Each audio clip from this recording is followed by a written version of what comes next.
চলুন বেশি দেরি না করে আজকের এই গল্পটি শুরু করা যাক।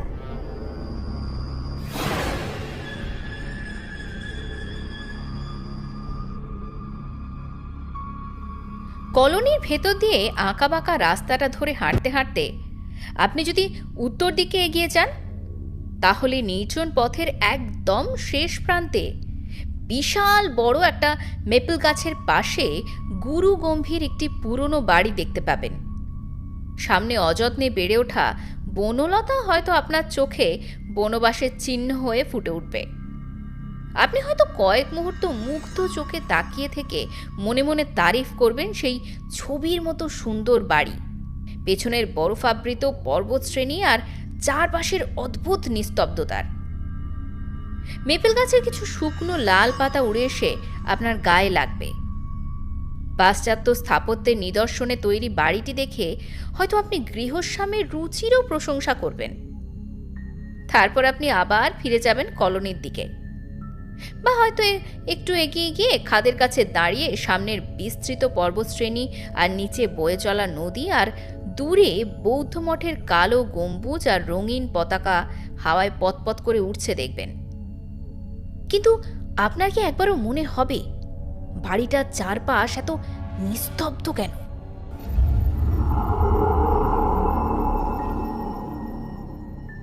কেন এত সুন্দর বাড়িটা একেবারে খালি? কেন কলোনির বাচ্চারা এদিকে ভুলেও খেলতে আসে না? না, আপনার মনে হয়তো এই ভাবনাগুলো আসবে না, কারণ আপনি তো কদিনের জন্য বেড়াতে এসেছেন। এক সময় আবার আপনি ফিরেও আসবেন। আর এই নির্জন পাহাড়ি কলোনির এক প্রান্তে তৈরি এই বাড়ির রহস্যটা অজানা নিকাশ কালো অন্ধকারেই থেকে যাবে, আপনার অগোচরে। প্রায় ৩০ বছর আগের কথা, অনিকের কথা। কদিন ধরে মৃত্যুর সাথে অবিরাম লড়াই করার পর যে আবার মিতালি আর মৌয়ের মুখটা দেখতে পাবো তা ভাবিনি। সেদিন অফিস থেকে ফেরার সময় কেমন ভাবে যে গাড়িটা নিয়ন্ত্রণ হারিয়ে ধাক্কা মারলো গাছে, তা একমাত্র নিয়তিই জানে।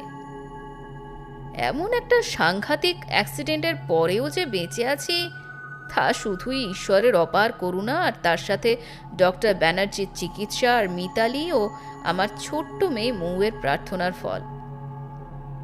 নার্সের থেকে শুনলাম 10 দিন নাকি আমি হসপিটালে রয়েছি।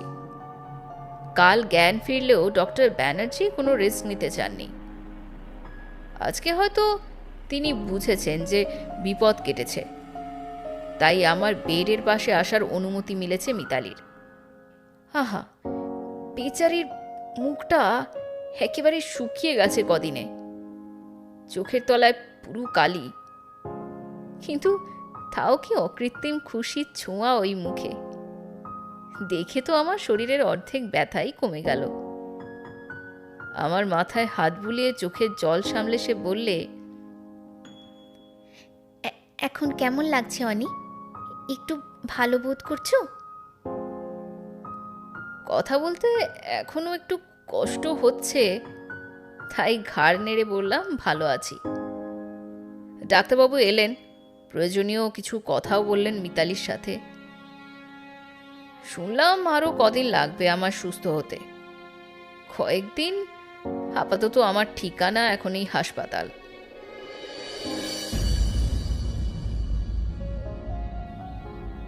আরও 7 দিন পর হাসপাতাল থেকে ছাড়া পেয়ে বাড়ি ফিরে এসেছি।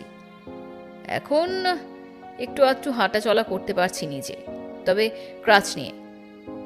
সারাদিন মিতালির সেবা যত্ন উপভোগ করা আর আমার মৌয়ের সাথে রান্নাবাটি খেলাই আমার প্রধান কাজ। অফিস থেকে আপাতত মাস 3 ছুটি নিয়েছি।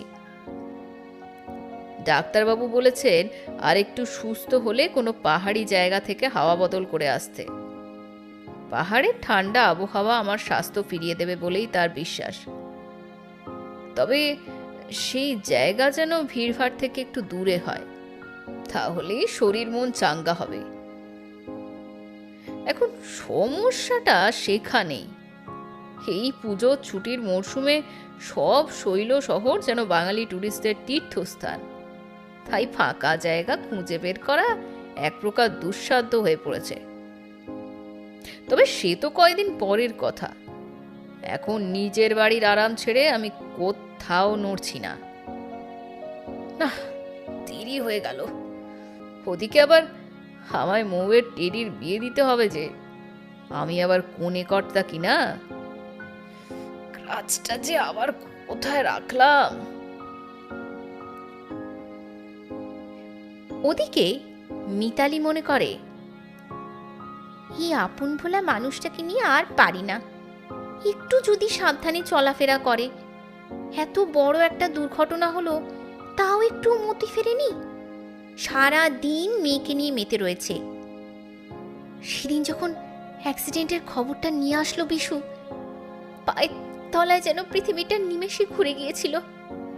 উফ, ভাবলেও বুকের ভেতরটা খালি হয়ে আসে আমার। জমি মানুষে কদিন যেন টানাটানি। তারপর যখন উনি ফিরে আসলেন মৃত্যুর মুখ থেকে, তখন থেকেই ঠিক করেছিলাম নিজের সব কিছু দিয়ে অনিকে আর মৌকে আগলে রাখবো। ওরাই তো আমার সব।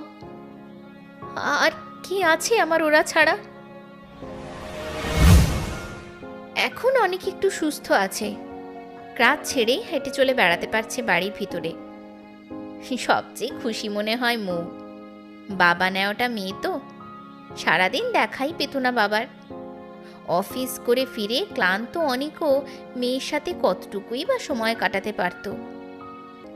এখন তাই বাপ মেয়ে মিলে সারা দিন একসাথে একদম। কিন্তু এদিকে জ্বালা হয়েছে আমার। অনেক তো কোনো হুঁশই নেই। ডাক্তারবাবু বলেছেন সম্পূর্ণ সুস্থ হওয়ার জন্য ওর হাওয়া বদলটা খুব প্রয়োজন। কিন্তু কোথায় যে যাওয়া যায়? না, ভগবান সহায় আছেন। আমার পিস্তুত দাদা এসেছিল আজকে অনেকে দেখতে। আমার এই ভ্রমণ পিপাসু দাদাটা একটা দারুণ জায়গার সন্ধান দিলেন। দার্জিলিং থেকে 70 কিলোমিটার দূরে একটা খুব সুন্দর পাহাড়ি কলোনি আছে। 15-20 ঘর খ্রিস্টান, একটা হোটেল, একটা ওয়াইন শপ আর একটা চার্চ নিয়ে একদম নির্জন নিস্তব্ধ স্বর্গপুরী। দাদাই ট্রেনের টিকিটের ব্যবস্থাটা করে দিল। হাতে একদম সময় নেই।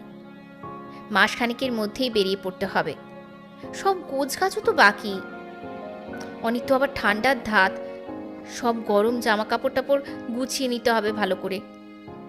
এদিকে ঘুরতে যাওয়া হবে শুনে তো মৌ একদম সারাদিন লাফিয়ে বেড়াচ্ছে সারা বাড়ি জুড়ে। ওকে আর দোষ দিয়ে লাভ কি? পাহাড় দেখার আনন্দে আমি নিজেও যেন ছোট্ট মেয়েটি হয়ে যাচ্ছি। এদিকে পাহাড় দেখতে যাবে বলে মৌয়ের খুব আনন্দ। পাহাড় দেখতে যাব, পাহাড় দেখতে যাব, কি মজা! বাক্স ভর্তি করে পুতুল নিয়েছি, কত খেলনা বাটি নিয়েছি। আচ্ছা, পাহাড় কত বড় হয়? পাহাড়ে মেঘগুলো ধাক্কা খেলে সেগুলো কি আইসক্রিম হয়ে যায়? তাহলে তো কত আইসক্রিম খাওয়া যাবে। যাই, পাপাকে গিয়ে জিজ্ঞেস করি। পাপা, ও পাপা, পাহাড়ে ধাক্কা লেগে কি মেঘ আইসক্রিম?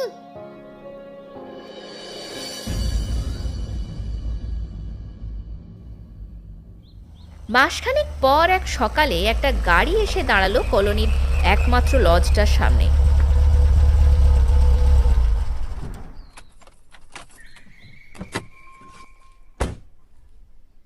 গাড়ি থেকে নামলো অনিক, মিতালি আর মৌ। কি সুন্দর চারিদিক! দূরে গুরুগম্ভীর পর্বতশ্রেণী, মেঘ কুয়াশায় ঢাকা তার শিখর। চারিদিকে পাতলা কুয়াশার আস্তরণ।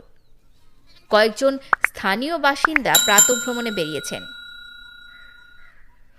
একদিকে ঘোড়ার আস্তাবল আর তার অন্যদিকে লজটি।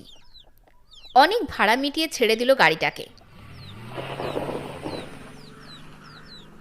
মৌয়ের হাত ধরে লজে ঢুকে খোঁজ করলো ম্যানেজারের। একটা সুবিধে মতো ঘর পেলেই এখন শান্তি। কিন্তু বিধি বাম। ম্যানেজার জানালো যে লজে ঘর পাওয়া সম্ভব নয়।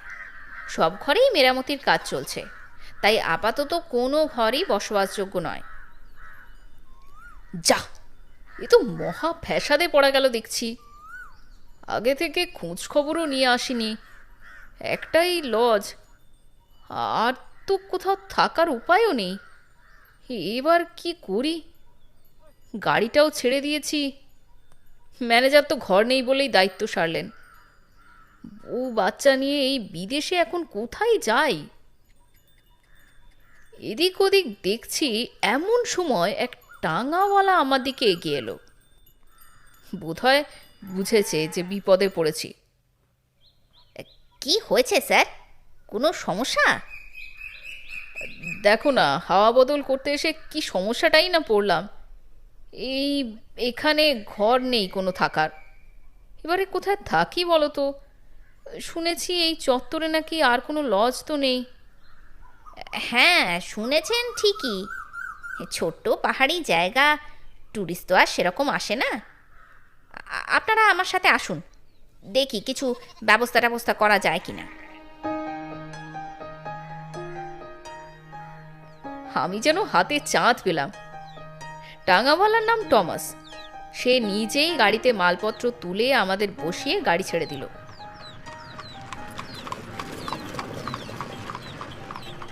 মৌ তো ভীষণ খুশি ঘোড়ার গাড়ি চড়ে। এদিকে আমার আর মিতালির মনে দুশ্চিন্তা। কোথায় যে থাকা হবে সেটা ভেবেই যাচ্ছি। 10 মিনিট পর দেখি চার্চের সামনে এসে গেছি। খুব ছোট কিন্তু ভীষণ সুন্দর চার্চ।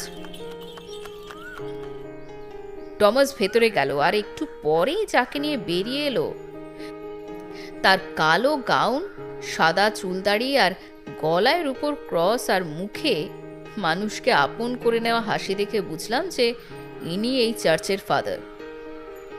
গাড়ি থেকে নেমে আমরা হাসি মুখে তাকে অভিবাদন জানালাম। তিনি মৌয়ের মাথায় হাত বুলিয়ে দিয়ে আমাদের বললেন, আপনাদের সমস্যাটা শুনলাম, খুবই মুশকিলে পড়েছেন। এখানে তো থাকার সেরকম ব্যবস্থা নেই। তবে একটা উপায় আমি করতে পারি। হ্যাঁ হ্যাঁ, বলুন না ফাদার, কি উপায় হওয়া সম্ভব? এই সুন্দর জায়গা ছেড়ে ফিরে যেতে হলে যে আর কষ্টের শেষ থাকবে না। কলোনির প্রান্তে একটা বাড়ি আছে। মালিক তো এখানে থাকেন না, তিনি প্রবাসী। চাবি আমার কাছেই থাকে। আপনারা সেখানে অবশ্য থাকতে পারেন। তবে ফাদার হঠাৎ করে চুপ করে গেলেন। আমি বললাম, ভাড়ার জন্য অসুবিধা হবে না ফাদার? মিতালি আর মৌয়ের দিকে একবার তাকিয়ে স্মিত হেসে ফাদার বললেন, না না, ভাড়ার ব্যাপার নয়। আপনি একটু আমার সাথে ভেতরে আসুন, ততক্ষণে এনারা গাড়িতেই বসুক।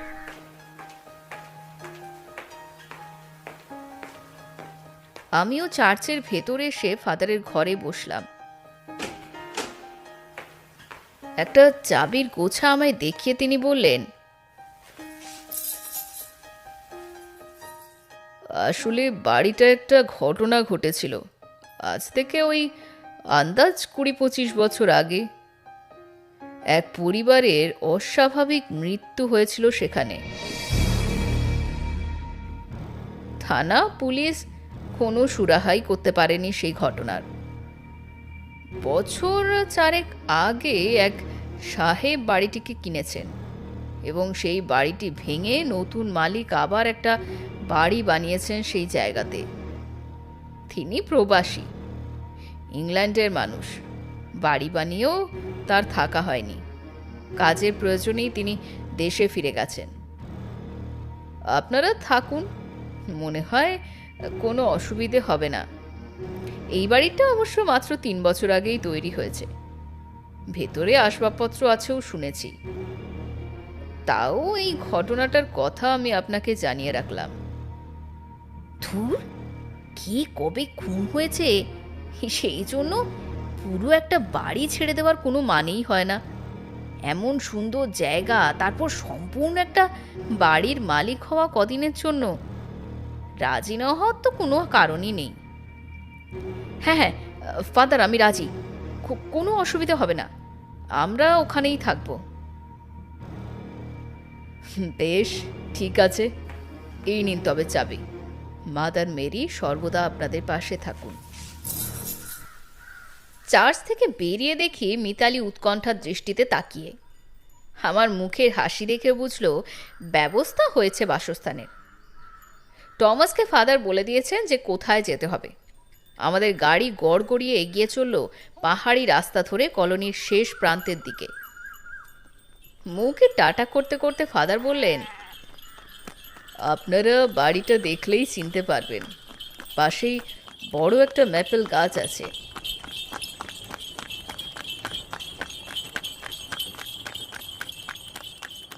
এদিকে মিতালির এখানে এসে খুব আনন্দ।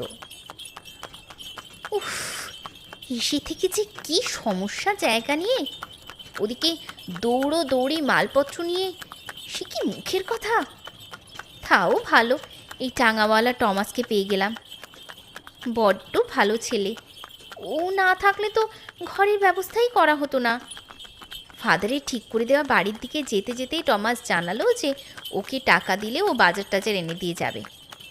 যাক, সব দিক দিয়ে এবারে নিশ্চিন্ত। এবার ভালোই বাড়িতে ঢুকতে পারলে বাঁচি।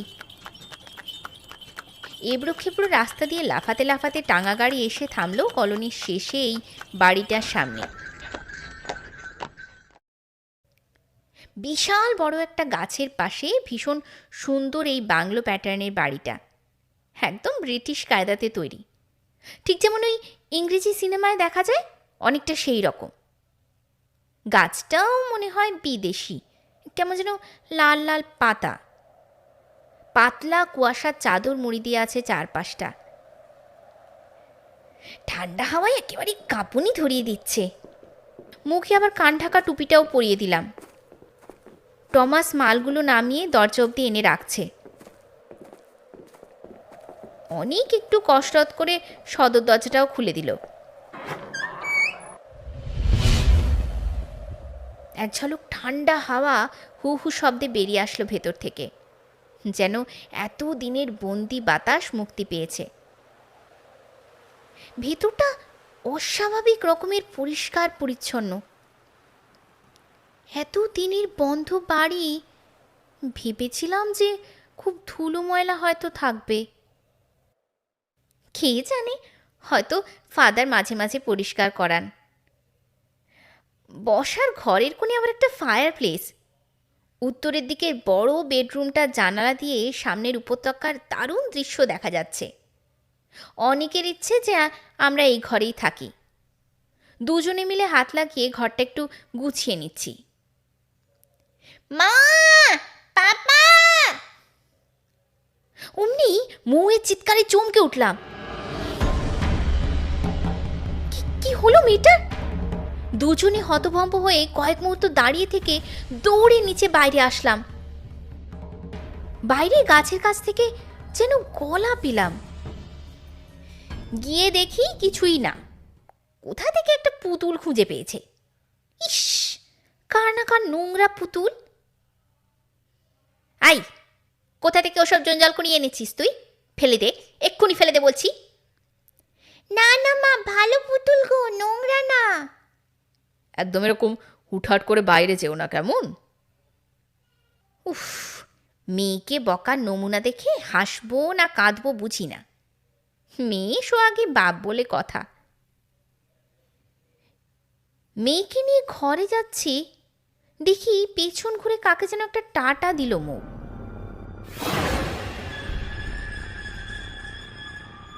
অবাক হয়ে পেছন ঘুরে দেখি যে কই, কেউ তো নেই। কাকে টাটা দিল মেয়েটা?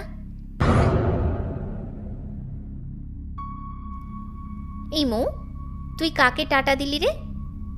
রনকে মা, ও তো এখানেই থাকে, তোমায় দেখে চলে গেল। ওই তো আমায় ডাকলো বাইরে। নিশ্চয়ই এখানকার কোনো ছেলেই হবে, আমাকে দেখে ভয় পেয়ে পালিয়েছে হয়তো। আচ্ছা, অনেক খেলা হয়েছে, এবার ভেতরে চলো। কত কাজ বাকি এখনো। রান্নার জোগাড় নিয়ে টমাস একটু পরেই আসবে, সঙ্গে ফায়ার প্লেসে জ্বালানি কাঠ। ততক্ষণে মৌকি আর অনেকে কিছু শুকনো খাবার দিকে ভেতরে গিয়ে। ওদিকে মৌয়ের একদমই পছন্দ না। দূর, মাটা একদম পচা, খালি আমায় বকে, ভাল লাগে না। একটু খেলছিলাম, এখন বসে বসে পচা পচা খাবার খেতে হবে। রনও চলে গেল মাকে দেখে। আচ্ছা, রন যে বলল এখানেই থাকে, তাহলে ও চলে গেল কেন? দরজায় দাঁড়িয়ে আমি তো পাহাড় দেখছিলাম, তাই ও যে কোন দিক থেকে এলো দেখতেই পাইনি। তারপর দেখি ও একটা লাল পাতা গাছের তলায় বসে আছে। কি সুন্দর নীল রঙের চোখ রনের, কিন্তু কেমন যেন কান্না কান্না ভেজা ভেজা। আমি যেতেই ওর পুতুলটা আমায় দিল। মা বাবাকে দেখাবো বলে যেই ডাকলাম, অমনি দেখি রন আর নেই। বাড়ি ঢোকার সময় দেখি গাছের পেছন দিয়ে উঁকি মারছে রন। মায়ের ভয়ে নিশ্চয়ই লুকিয়েছিল। পাপা তো আবার বেরোতেও মানা করে দিল। এখন যে আমি কি করি? যাই, একটু বাড়িটা ঘুরে দেখি। দেখতে দেখতে 7 দিন কেটে গেল। মিতালি মনে মনে ভাবে, না, যা ভেবেছিলাম সেরকম তো কিছুই হলো না। কোথায় ভাবলাম দূরে একটু এসে নিশ্চিন্তে কাটাবো কয়েকটা দিন, সে তো আর হওয়ার নেই। অদ্ভুত অদ্ভুত আচরণ করছে অনেক। সারাদিন যে কি করে ওই বেসমেন্টের ঘরে বসে। স্নান নেই, ঠিক সময় খাওয়া নেই, একটু ঘুরতে যাওয়া নেই। এমনকি মৌয়ের সাথেও সেভাবে ভালো করে কথা বলছে না। সেদিন তো ওইটুকু মেয়ের গায়ে হাত তুলল, প্রথমবার জীবনে। চুপচাপ, থমথমে মুখ, গালে না কাটা দাড়ি, চোখের তলায় কালি পড়ে গেছে কয়েকদিনের মধ্যেই। শরীর সারাতে এসে কি আরো অসুস্থ হয়ে গেল মানুষটা? এই বাড়িটাও যেন কেমন তর, না হলে একটা পাখির ডাক অব্দি শোনা যায় না। মনে হয় যেন অন্য জগতে প্রবেশ করেছি বাড়িটায় ঢুকে। এত নিস্তব্ধতা যে গিলে খেতে আসে প্রতিনিয়ত। মনে হয় কেউ যেন সারাক্ষণ লক্ষ্য করছে আমাদের আড়াল থেকে। নিজের পায়ের আওয়াজে নিজেই চমকে উঠি। সারা দিন ধরে হালকা বৃষ্টি আর ঝিরঝিরে তুষারপাতে একেবারে বাইরে পাই রাখা যায় না। দূরের পাহাড়গুলো সব ঝাপসা হয়ে আছে। চারিদিকে সব কিছু কেমন যেন ছায়া ছায়া কুয়াশার আবরণে ঢাকা। সব কিছুর মধ্যে আরো যেন রঙিন হয়ে গেছে ওই মুখপোড়া গাছটা। লাল লাল পাতায় যেন রক্তের রং। কি অদ্ভুত গাছ কে জানে। জানালার ধারে বসে বাইরে দেখা ছাড়া তো আর কোনো কাজ নেই। বাইরে তাকালেই শুধু ওই গাছটার দিকেই চোখ যায়। আজ সকালে চায়ের কাপ নিয়ে বসেছি জানালার পাশে। সকালের ঘন কুয়াশার চাদরে চারিদিকে সব কিছু ঢেকে আছে। ঘরের ফায়ারপ্লেস থেকে মিশমিশে আগুন উত্তাপ ছড়াচ্ছে নিঃশব্দে। বাইরের কুয়াশার দিকে আনমনে চেয়ে আছি, হঠাৎ চটকা ভাঙল। এই বাচ্চা ছেলেটা আবার কোন বাড়ি রে বাবা? ওই মেপেল গাছটার নিচে দাঁড়িয়ে সরাসরি আমার দিকে তাকিয়ে আছে। নীল রঙের জলজলে চোখ, হলুদ সোয়েটার, সবই তো কুয়াশার মধ্যে পরিষ্কার দেখতে পাচ্ছি। এই ঠান্ডায় বাইরে ঘুরে বেড়াচ্ছে, অসুখ বিসুখ করবে তো। কার বাড়ির ছেলে কে জানে। যাকে ঘরে ডেকে আনি, বাইরে শীতে না থেকে ঘরে মেয়ের সাথে একটু খেলুক। গায়ে ভালো করে চাদর চড়ে দরজা খুলে বাইরে আসতেই ঠান্ডা হাওয়ায় হাড় কাঁপিয়ে দিয়ে গেল একবারে। উহু, বাতাসে এটা কিসের সংকেত? কুয়াশাটা হঠাৎ করে যেন ভারী হয়ে ঘিরে ধরছে চারিদিক। তাড়াতাড়ি গাছটার কাছে যেতেই ছেলেটা দৌড় দিল কুয়াশার মধ্যে। যা, কোথায় গেল? কই, আর তো দেখতে পাচ্ছি না। গাছের নিচে দাঁড়িয়ে এদিকে ওদিকে খুঁজছি, হঠাৎ মাথায় কি যেন একটা এসে ঠেকলো আমার। গলা তুলে উপর দিকে তাকাতেই শরীরের রক্ত যেন জমাট বেঁধে গেল এক মুহূর্তে।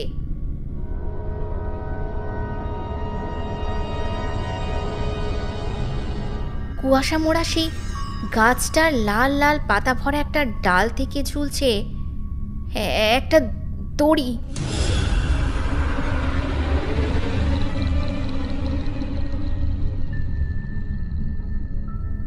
দড়ির শেষে একটা ফাঁস দেওয়া।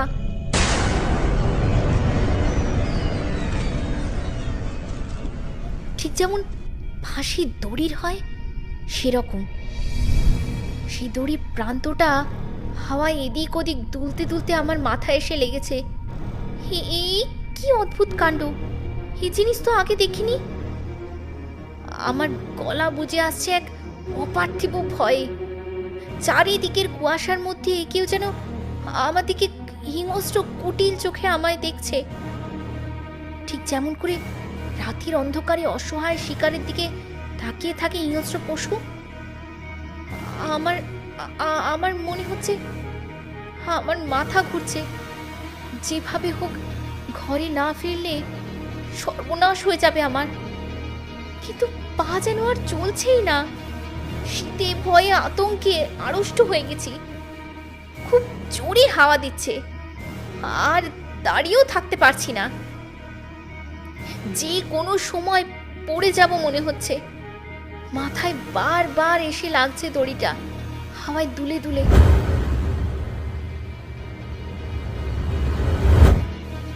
ক্রমে অন্ধকার হয়ে আসছে আমার চেতনা।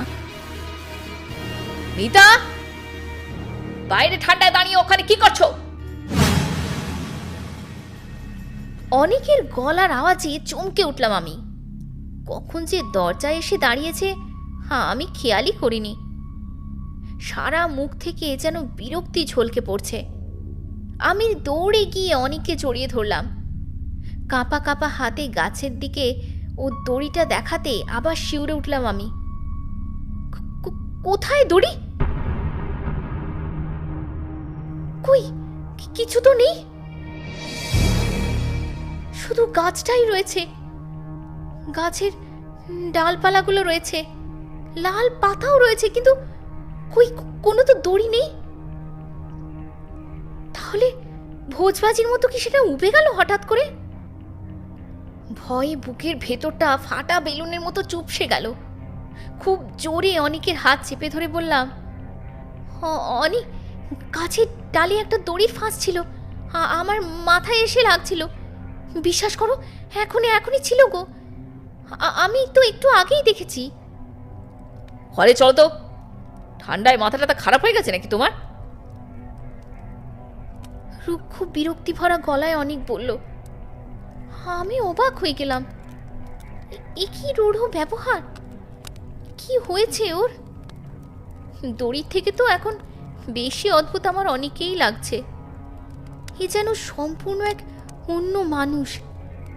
এই অনেকে তো আমি চিনি না, যেন একটা অন্য মানুষ, শুধু একে দেখতে অনির মতো।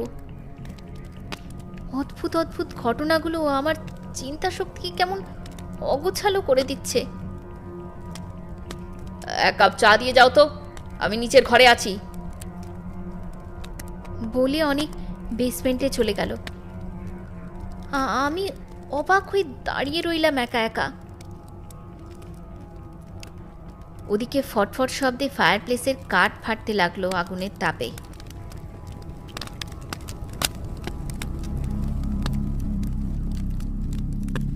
অনেক এখানে আসা দ্বিতীয় দিন এই বেসমেন্টের ঘরটা খুঁজে পেয়েছে। সম্ভবত নতুন বাড়িটা তৈরি হওয়ার আগে থেকেই এই ঘরটা ছিল। রাজ্যের পুরনো জিনিসে ভর্তি। অধিকাংশ জিনিসই সম্ভবত মৃত পুরনো মালিকের পরিবারের। রংচটা পুরনো ট্রাইসাইকেল, ভাঙা সোফা, পুরনো আলমারি, ট্রাঙ্ক, এসবে ভর্তি ঘরটা অনেককে ভীষণভাবে আকৃষ্ট করছিল। পুরনো জিনিস আমি খুবই ভালোবাসি। কলকাতার বাড়িতেও অ্যান্টিক জিনিস কিছু আছে আমার। জিনিসগুলো সব নেড়ে চেড়ে দেখতে দেখতে ভালোই লাগছিল।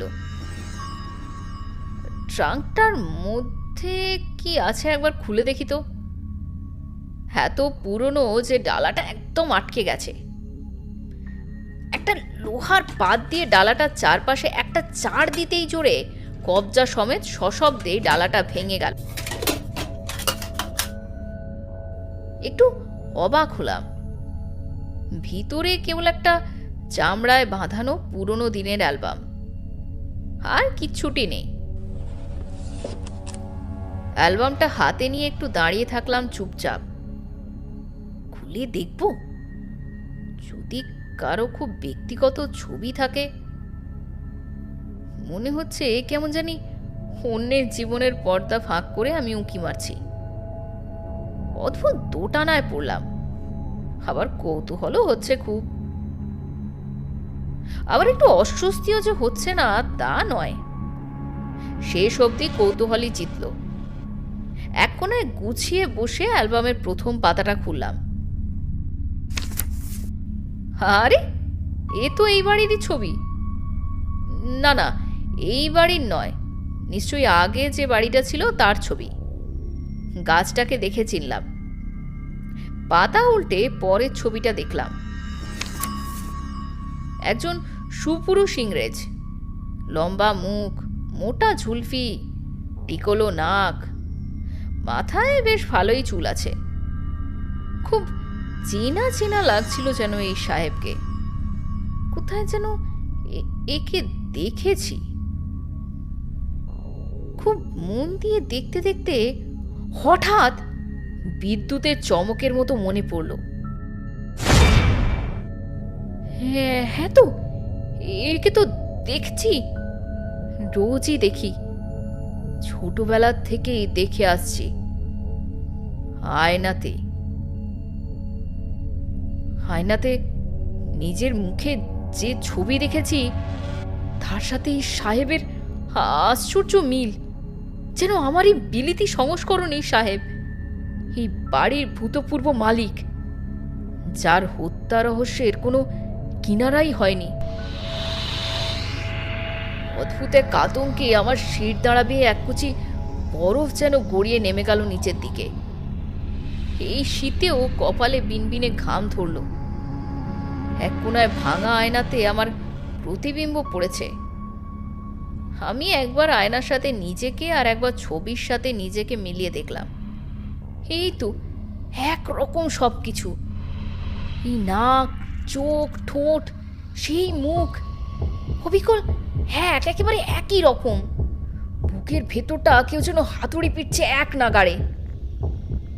নিঃশব্দে এই ঘরে বসে বসে অ্যালবামের পাতা উল্টে চললাম।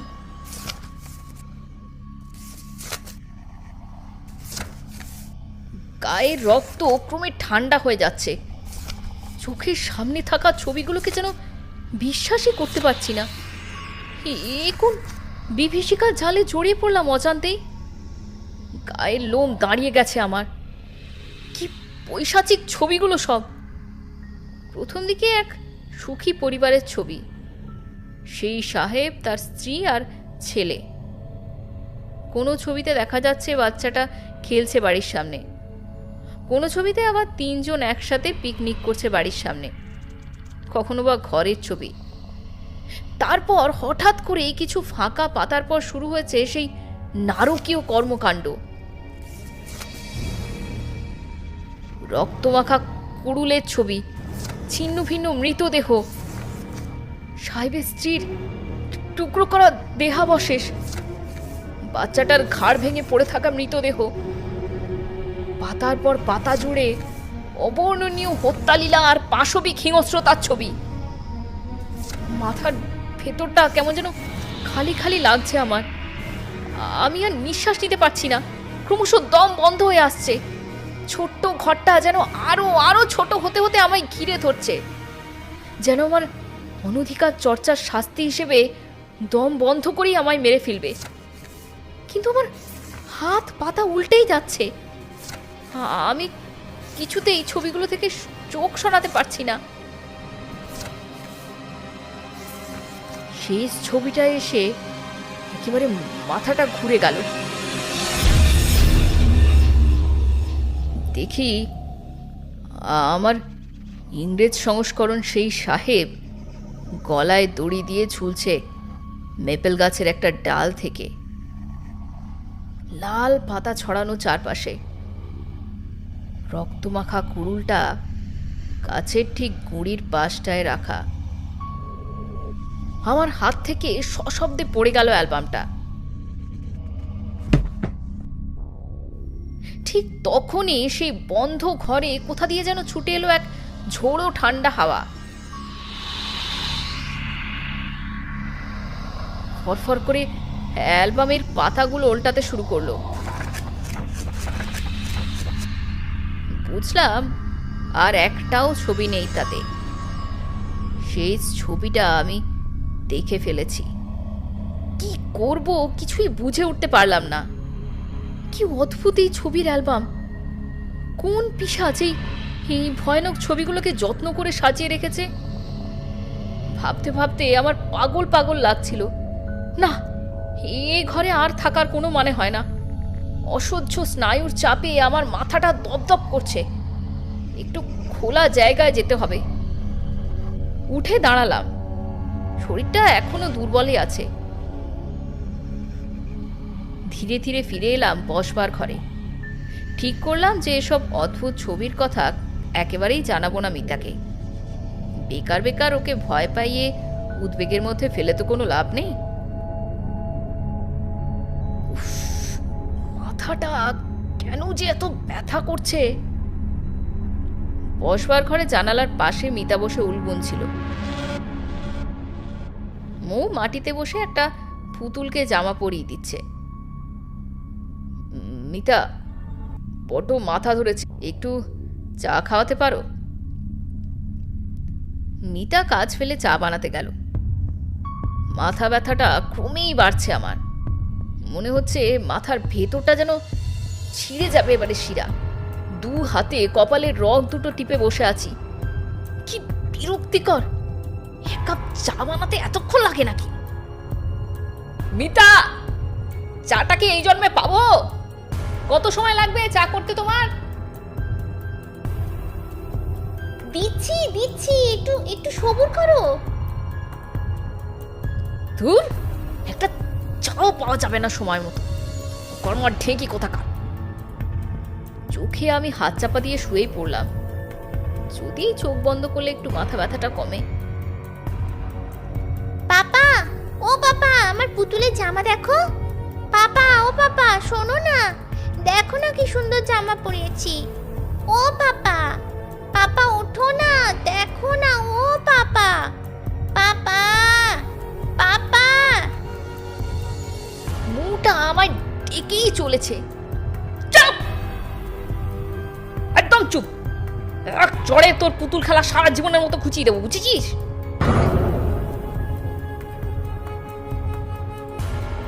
আমি চিৎকার করে উঠলাম আমার মুয়ের ওপর।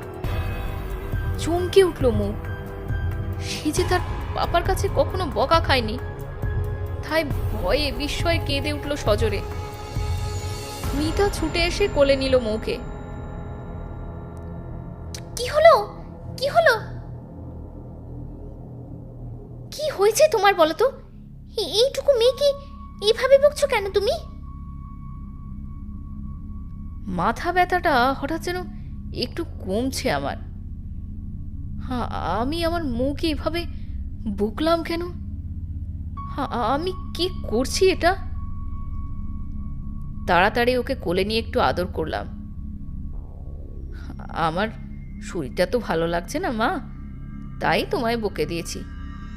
আর আর কেঁদো না। মৌ আমার কোলে কিছুতে থাকলোই না, নেমে অন্য ঘরে চলে গেল। মিতা চা এনে দিয়ে গেল আমায়। চাতে চুমুক দেওয়ার আগেই নজরে পড়ল ফায়ার প্লেসের দিকে। দেখতে পেলাম সেই জিনিসটা। চায়ের কাপটা আমার হাতেই ধরে থাকলাম। আমার হাতেই গরম চা জুড়িয়ে ঠান্ডা জল হলো। ফায়ারপ্লেসের গনগনে আগুনের আভা এসে চকচকে ফলাটার উপর লাল রং ধরিয়েছে। পালিশ করা হাতলটা ঝিকোচ্ছে অল্প আলোতেও। ফায়ারপ্লেসের পাশেই কাঠের স্তূপের উপর রাখা কুড়ুলটা, রোজ ওটা দিয়ে কাঠ কাটি আগুন করার জন্যে। আজকে ছবি দেখার সময় চিনতে না পারলেও সামনাসামনি জিনিসটা দেখে একটুও ভুল হলো না চিনতে। এই তো সেই কুড়ুল, যার ছবিতে ভর্তি অ্যালবামটার পাতায় পাতায়। আমার আর চা খাওয়া হলো না, মন্ত্রমুগ্ধের মতো সেই কুড়ুলটার দিকে চেয়ে রইলাম। ওদিকে মৌকে এরকম করে বকায় মনে মনে সে বেশ আহত। পাপা আমায় সেদিন এমন করে বকলো কেন? পাপা তো আমাকে বকে না। আমার বকা শুনে খুব কষ্ট হচ্ছিল। পাপা তো আমায় কখনো বকেনি, কখনো মারেনি। আমার সাথে তো পাপা খেলে, পুতুল খেলে, রান্নাবাটি খেলে। সেদিন ঠিক করেছিলাম আমি আর কথাই বলবো না পাপার সাথে, কিন্তু তারপর পাপা আমায় আদর করে দিয়েছিল। কিন্তু তাও পাপা যেন কেমন হয়ে গেছে। সেদিনের পর থেকে সারা দিন ওই ভুতুড়ে অন্ধকার ঘরটায় কি যেন করে। একদিন লুকিয়ে লুকিয়ে আমি দেখতে গিয়েছিলাম। পাপা বসে বসে কি যেন দেখছিল একটা বইয়ের মতন জিনিস থেকে। আমি চুপি চুপি গেছি, কিন্তু পাপা ঠিক টের পেয়ে গেল। উঠে এসে কি জোরে আমার চুল চেপে ধরে টানতে টানতে উপরে নিয়ে আসলো। কি ব্যথা হচ্ছিল চুলে, আমার এখনো মুখ মনে পড়লেই চোখে জল আসে। যতটা ব্যথায় হচ্ছিল তার চেয়েও বেশি হচ্ছিল পাপা আমায় মারলো বলে। আমি কিছু করিনি, তাও পাপা আমায় মারলো। মাকে তো সেদিন ঠেলে ফেলে দিল ঝগড়া করে। আমার পাপা কেন এরকম হয়ে যাচ্ছে? সব সময় বরফ পড়ছে এখন, কেউ কোথাও নেই। টমাস কাকা যা বাজার দিয়ে গিয়েছিল সেটা নাকি 1 মাস চলবে, তাই পাপা টমাস কাকাকেও আসতে মানা করে দিয়েছে। মাও যেন পাপার ভয়ে কেমন হয়ে থাকে। আমার আর এখানে একদম ভালো লাগছে না। আমি বাড়ি যাব।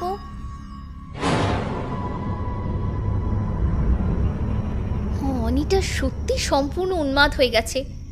ওইটুকু মেয়ের গায়ে কেউ এভাবে হাত তুলতে পারে এ তো আমি কল্পনাও করতে পারি না। কই, ও তো এরকম কোনোদিনও ছিল না। মিশুকে হাসি খুশি মানুষটার এই পরিবর্তনের পিছনে কারণটা যে এই বাড়ি, তা আমার বুঝতে বাকি নেই।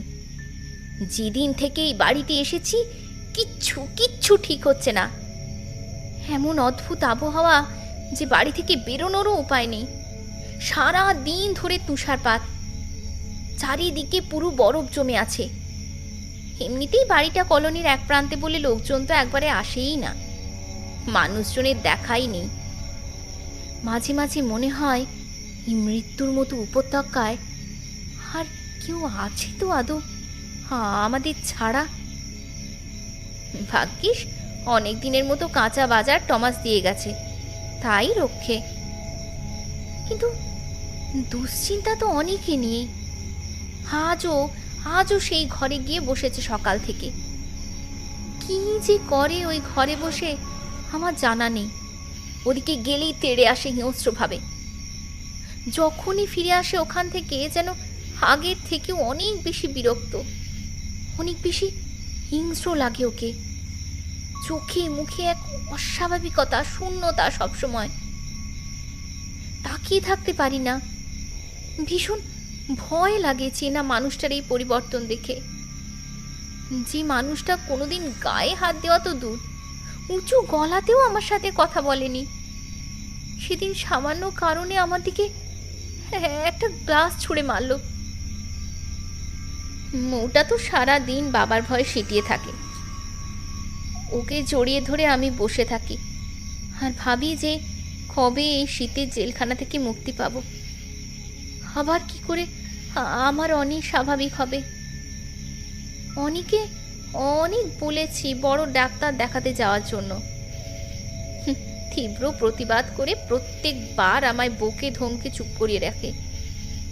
কিছুতেই বাড়ির বাইরে যাবে না, নাওয়া নেই খাওয়া নেই। দিনের অর্ধেক সময় বেসমেন্টের ওই ঘরে, আর বাকি সময় ফায়ার প্লেসের কুড়ুলটা নিয়ে বসে থাকে জানালার দিকে তাকিয়ে। না, আর এখানে এভাবে থাকা যাবে না। যেদিন একটু আকাশ পরিষ্কার থাকবে, দরকার হলে আমি নিজেই গিয়ে ডেকে নিয়ে আসবো টমাসকে। অনি রাজি না থাকলেও এই অভিশপ্ত পুরীতে একটা দিনও আমি অতিরিক্ত কাটাতে রাজি নই। ওদিকে অনির কাছে ওই ফায়ার প্লেসের ঘরটা তার নেশার মতো হয়ে গেছে। প্রথম যেদিন সে সেখানে গিয়েছিল তারপর থেকেই প্রতি মুহূর্তের জন্য মনে হয় যেন বারবার ওখানে যায়। কি মিতা, কি মৌ, কিছুই তার আর ধ্যান জ্ঞান নেই। তার এখন ধ্যান জ্ঞান শুধুমাত্র সেই অ্যালবামটা। ওই সুন্দর সুন্দর ছবিগুলো না দেখলে তার মাথা ফেটে যায় যন্ত্রণায়। সারা দিন বসে বসে সে ছবিগুলো দেখতে থাকে। কাটা কাটা হাত পা দেখলে তার অনাবিল আনন্দ হয়। রক্তমাখা ছবিগুলোর ওপর হাত বোলায়, চোখের কাছে এনে তাড়িয়ে তাড়িয়ে দেখে, আর উত্তেজনায় শিহরিত হয়। অনির একজন নতুন বন্ধুও হয়েছে, রেডমন্ড সাহেব। অনিরই যেন যমজ ভাই সে। সেই ঘরে গিয়ে অ্যালবামটা খুলে বসলেই রেডমন্ড আসে একটু পরে। রেডমন্ড গল্প শোনায় যে কি করে সে তার বউ জুলিয়া আর ছেলে রনকে একটু একটু করে কুপিয়ে মেরেছিল এই বাড়িতে। গরম রক্তে নাকি ভেসে গিয়েছিল রেডমন্ডের শরীর। ফিনকি দিয়ে রক্তের ধারা যখন ঝরে পড়ছিল তাদের সদ্য কাটা দেহ থেকে, সেই গরম তাজা রক্তের গন্ধ নাকি এখনো রেডমন্ডের নাকে লেগে আছে। রক্তের গন্ধের জন্য তখন অনির মনও উসখুস করে। মাথায় আবার প্রচণ্ড ব্যথা শুরু হয়। মনে হয় কুড়ুল দিয়ে যেন সবটা শেষ করে দেয়। বিরক্তি আর রাগে সারা শরীরটা জ্বলে ওঠে। রেডমন্ডকে আর তখন সে দেখতে পায় না, শুধু তার ফিসফিসে গলা অনির কানের কাছে প্রতিনিয়ত বলতে থাকে, মেরে ফেলো, মেরে ফেলো, সবাইকে মেরে ফেলো। অনি আর থাকতে পারে না, আবার ঘরটা ছেড়ে চলে আসে। কিন্তু আবার একটু পরেই ফিরে যায় ছবিগুলোর টানে। অনির মনে হয় অ্যালবামটার খালি পাতাগুলো তার দিকে তাকিয়ে বলছে, আমাদের নতুন ছবি চাই, নতুন ছবি। অনি মনে মনে ভাবে, দাদা বড্ড বাড়াবাড়ি শুরু করেছে কদিন ধরে। সব সময় খালি কলকাতা ফিরে যাওয়ার কথা। কি কি আছে, হ্যাঁ কি আছে কলকাতায়? এত সুন্দর বাড়ি, এত সুন্দর জায়গা ছেড়ে আমি কোথাও যাব না, কোথাও না। আমার ঘর, আমার অ্যালবাম, আমার কুড়ুল, এসব ফেলে আমি কোথায় যাব? কত কাজ বাকি আমার। কলকাতায় ফিরে গেলে অ্যালবামে নতুন ছবি যোগ করবে কে? আজকে অনেক দিন পর আকাশ একদম পরিষ্কার, গোল চাঁদ উঠেছে আকাশে। মিতা বলছিল কাল নাকি সকালেই ফিরে যাবে, যেভাবে হোক মুখে নিয়েই। মূর্খ মেয়ে মানুষ, তুমি তো আর জানো না, আজকে সকালেই আমি ধার দিয়েছি কুড়ুলটায়, এক কোপে, যাতে হাড় মাংস সব আলাদা করতে পারি। চকচকে ফলাটা রক্তের স্বাদ পাওয়ার জন্য অধীর হয়ে উঠেছে। আজ রাতে কুয়াশার চাদরেই বাড়ি ঢেকে যাবে। রক্তের গন্ধে নেশা ধরবে পাহাড়ি বাতাসে। সাদা বরফে আজ লাল আলপনা আঁকা হবে সারা উঠোন জুড়ে। শেষ আর্তনাদের বাজনা বাজবে সারা বাড়ি জুড়ে। আর অ্যালবামের পাতায় যোগ হবে কিছু নতুন নতুন ছবি। আজ শুধুই রাত হওয়ার অপেক্ষা। উফ, তুষারপাত সন্ধে থেকেই বন্ধ। খুব ভালো হয়েছে। কাল সকালে এই অভিশপ্ত জায়গা ছেড়ে আমাদের পালাতে হবে। অনি না যাক, আমি আমার মুখে নিয়ে এখান থেকে চলে যাব। আজ রাতটা কোনোভাবে কাটাতে পারলেই কাল সকালে প্রথম আলো ফোটার সাথে সাথে আমি রওনা দেব কলোনির দিকে। মুখে খাইয়ে দিয়ে সব জিনিসপত্র গুছিয়ে নিয়েছি। কাল যেন একটুও আর দেরি না হয়। অনি এখনো সেই বেসমেন্টের ঘরে বসে আছে, একা একা সব ফিসফিসে গলায় কথা বলে। সম্পূর্ণ উন্মাদ হয়ে গেছে মানুষটা। যত তাড়াতাড়ি সম্ভব শহরে ফিরে ভালো ডাক্তার নিয়ে ফিরে আসব। কালকের দিনের কথা ভাবতে ভাবতে কখন যে মৌয়ের পাশে শুয়ে ঘুমিয়ে পড়েছি মনেই নেই। হঠাৎ দরজায় দুমদুম করে ধাক্কায় ঘুম ভেঙে লাফিয়ে উঠলাম। মৌও জেগে গেছে সেই আওয়াজে। দুজনকে জড়িয়ে ধরেছি। আবার দরজায় আঘাত। এবার শুধু আওয়াজ নয়, সাথে ভয়ঙ্কর গলায় অনেক চিৎকার। মিতা, মিতা, দরজা খোলো! কি ভয়ঙ্কর সেই গলা, কি নৃশংসতা, কি হিংসা মেশানো সেই গলার স্বর। আমার গলা শুকিয়ে কাঠ হয়ে গেল। মৌও ভয়ে ঠকঠক করে কাঁপছে। আমি তো নড়তেই পারছি না বিছানা ছেড়ে।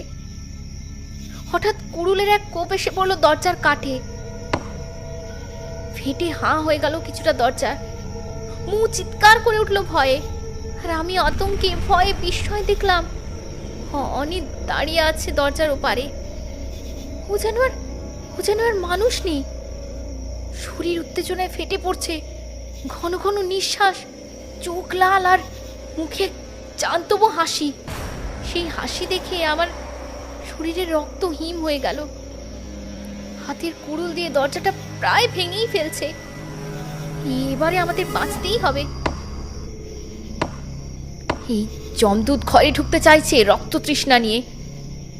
আমায় আমার মেয়েকে বাঁচাতেই হবে। মৌয়ের চিৎকারে আর অনির গজরানিতে খান খান হয়ে যাচ্ছে নিস্তব্ধ বাড়িটা। হাতের কাছের ফুলদানিটা তুলে নিলাম। মুখে শক্ত করে ধরে শরীরের সব শক্তি দিয়ে ছুঁড়ে মারলাম অনির দিকে। মাথায় আঘাত পেয়ে ঘুরে পড়ে গেল অনি, কিন্তু আবার নিমেষে উঠে দাঁড়ালো। কুড়ুলটা হাতে ধরে মেঝেতে টানতে টানতে ধীর পায়ে এগিয়ে আসছে আমাদের দিকে। মাথা ফেটে রক্তে ভেসে যাচ্ছে ওর মুখ, কিন্তু মুখে সেই জান্তব হাসিটা একই রকম আছে। মুখে আড়াল করে আমি এক কোণায় এসে দাঁড়িয়েছি। আমার মেয়েকে আমি কিছুতেই এই নরপিশাচটার হাতে বলি হতে দেব না। দরজার একটা ভাঙা খিল হাতে তুলে নিলাম। শক্ত মুঠিতে ধরে নিজের স্বামীর সামনে দাঁড়ালাম, নিজের মেয়ের জীবন বাঁচাতে। টলতে টলতে এগিয়ে আসছে অনি। আমি লাঠি তুলে সজোরে ওর দিকে ছুটে যেতেই হঠাৎ জগৎ অন্ধকার দেখলাম চোখের সামনে।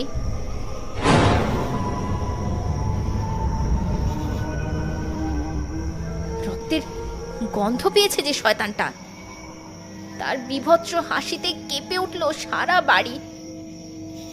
আমি মেঝেতে পড়ে আছি কাত হয়ে, রক্তে ভেসে যাচ্ছে মাটি। ঘেঁষতে ঘেঁষতে এগোলাম মৌয়ের দিকে। জানালার ঠিক পাশেই মৌ দাঁড়িয়ে। শয়তানটা আমার পা থেকে বয়ে যাওয়া রক্তের ধারার সামনে বসে বসে ফোঁস করে গন্ধ শুকছে। মৌ আতঙ্কে ঠকঠক করে কাঁপছে। আমার পারতেই হবে। শরীরের ব্যথা আমার মাতৃসত্তার কাছে হার মানবে। ওকে জড়িয়ে ধরলাম শেষবারের মতো। তারপর শরীরের সমস্ত শক্তি এক করে সেই আধকাটা পা নিয়ে লাফ মারলাম জানালার কাঁচ ভেঙে। মাটিতে পড়েই বুঝতে পারলাম আমার মৌয়ের কিছু হয়নি। তার শরীরের ভার আমার উপর এসে পড়েছে। চোটটা আমারই লেগেছে। আমি আর উঠে বসতে পারলাম না। কোমরের হাড়টা ভেঙে গেছে হয়তো। শরীরের ব্যথা আর অনুভব হচ্ছে না। অনি আমাদের উপর থেকে লক্ষ্য করছে একভাবে। তারপর সেও লাফ মারার জন্য প্রস্তুত হলো দেখে আমি বহু কষ্টে মাথা তুলে মুখে বললাম, মা, মা দৌড়া, কলোনির দিকে দৌড়া। হ্যাঁ, একদম থামবি না, দৌড়া, পালা মা, পালা পালা। মৌ দৌড় দিল প্রাণপণে। ক্রমেই ওর ছোট্ট শরীরটা মিলিয়ে গেল কুয়াশার ভেতর দিয়ে কলোনির দিকে। ওর যাওয়ার পথের দিকে যেয়ে থাকতে থাকতে বুঝলাম অন্তত আমার মেয়ের প্রাণটা বাঁচাতে পেরেছি। নড়তে পারছি না, কিন্তু অনুভব করতে পারছি অনি আসছে পেছন থেকে। মাথার চুলে তীব্র টান অনুভব করলাম। আমায় টেনে হিচড়ে সোজা করলো অনি। পেছনে আকাশ ভরা তারা আর পূর্ণিমা চাঁদের প্রেক্ষাপট। আমার মনে পড়ছিল আমাদের মধুচন্দ্রিমার কথা।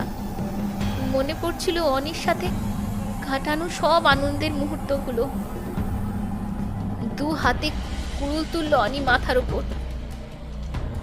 আমার তখন মনে পড়ছে সেই গান, চির সখা হে ছেড়ো না মোরে, ছেড়ো না।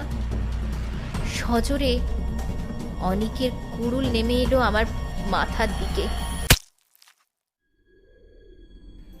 অনিকের শেষ কথা, আমি কি করলাম? ঈশ্বরে, আমি কি করলাম? আমার মিতালিকে আমি মেরে ফেললাম? কি হয়েছিল আমার? আমার তো কিছুই মনে পড়ছে না। সব কেমন যেন ঘোরের মধ্যে ছিলাম। আমার কিচ্ছু মনে পড়ছে না যে কি হয়েছিল আমার। হাতে রক্তমাখা কুড়ুলটার দিকে তাকিয়ে ভয়ে শিউরে উঠলাম। ছুঁড়ে ফেলে দিলাম সেটাকে একদিকে ঘেন্নায়। মিতালির দেহটা জড়িয়ে ধরে হাউ হাউ করে কাঁদতে কাঁদতে মনে হচ্ছিল এই মহা পাপের শাস্তি আমায় পেতেই হবে। আমার স্ত্রী, যাকে আমি নিজের থেকেও বেশি ভালোবাসতাম, তাকে এভাবে হত্যা করার শাস্তি আমায় পেতেই হবে। আর এর শাস্তি আমি নিজেই নিজেকে দেব। ঘরে ঢুকে এদিক ওদিক খুঁজতে খুঁজতেই পেয়ে গেলাম জিনিসটা। বাইরে ফিরে কান্না ভেজা চোখে একবার মিতালির দেহটার দিকে তাকিয়ে নিজের পাপের সাজা ঠিক করলাম। তারপর এগিয়ে গেলাম গাছটার দিকে।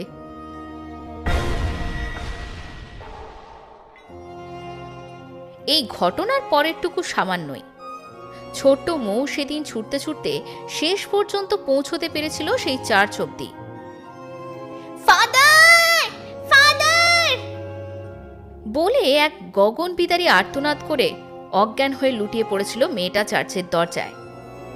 পরদিনই সারা এলাকা জুড়ে দাবানলের মতো ছড়িয়ে পড়েছিল এই ঘটনার কথা। পুরনো হত্যাকাণ্ডের স্মৃতি উস্কে দিল সকলের মনে। রেডমন্ড সাহেবের পরিবারের হত্যাকাণ্ড আর এই বাঙালি পরিবারটির মৃত্যুর মধ্যে ভয়ঙ্কর সামঞ্জস্য দেখে ভয়ে শিউরে উঠল সবাই। সকালে যখন লোকজন এলো বাড়ির দিকে দলে দলে, তারা উঠোনে আবিষ্কার করলো মিতালির ছিন্ন ভিন্ন দেহ। ঠিক তার পাশেই মেপল গাছের ডাল থেকে গলায় দড়ি দিয়ে ঝুলছে অনিক। অল্প হাওয়ায় লাল লাল পাতাগুলোর সাথে একটু দুলছে তার শরীরটা। তদন্ত হয়। মৌয়ের বয়ানে অনিককে মানসিকভাবে অসুস্থ এবং তার এই মানসিক অসুস্থতাকেই এই হত্যালীলার কারণ হিসেবে দায়ী করে বিজ্ঞান। বরফের চাদরের ওপর নতুন করে বরফ পড়ল কালের নিয়মে। কলোনির বাকি অধিবাসীরা ভুলেও কেউ আর এই বাড়ির দিকে আসে না। ছোট্ট পাহাড়ি কলোনির ঘটনা কয়েকদিনেই বাকি পৃথিবী ভুলতে বসল। শুধু কেউ জানতে পারল না, সবার অলক্ষ্যে বেসমেন্টের ঘরে সেই অ্যালবামটার সাদা পাতায় কয়েকটা নতুন ছবি জুড়ল। সবার অগোচরে শিকারী আবার নতুন ফাঁদ পেতে অপেক্ষায় থাকলো নতুন শিকারের। অপেক্ষায় থাকলো নতুন কোনো সুখী হাসি খুশি পরিবারের জন্য। আজকের কথা। কি দাদা, আপনি এখনো দাঁড়িয়ে আছেন? বাড়িটা নিশ্চয়ই খুব ভালো লেগেছে, তাই না? কি ভাবছেন, বউ বাচ্চাদের নিয়ে কদিন কাটিয়ে যাবেন এই সুন্দর বাড়িতে? ফিরে যান মশাই, এখনই ফিরে যান। এই বাড়িটাকে এখানকার সবাই এড়িয়ে চলে। কাকপক্ষীও এই বাড়ির গাছের ডালে এসে বসে না, আর ভুলেও ভেতরে পা দেবেন না। যদি ঢোকেন বাড়িতে, তাহলে দেখবেন যে কোনো অমোঘ আকর্ষণে আপনি ঠিক বেসমেন্টে চলে এসেছেন।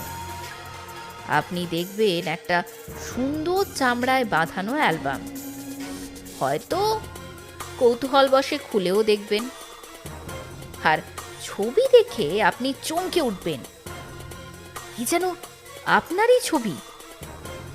আর তারপর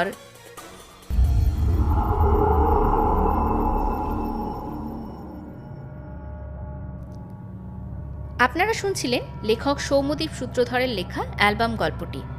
গল্পটি কেমন লাগলো অবশ্যই আমাদের জানাবেন, এবং এই চ্যানেলের গল্পগুলো যদি আপনাদের ভালো লাগে প্লিজ লাইক, কমেন্ট, শেয়ার ও সাবস্ক্রাইব করে চ্যানেলটিকে এগিয়ে যেতে একটু সাহায্য করবেন। আর সাবস্ক্রাইব করার সঙ্গে সঙ্গে নোটিফিকেশন পাওয়ার জন্য বেল আইকনটিকেও ক্লিক করতে অবশ্যই ভুলবেন না। আজকে তবে এ পর্যন্তই, পরে আবার দেখা হচ্ছে অন্য একটি গল্পের সঙ্গে। নমস্কার।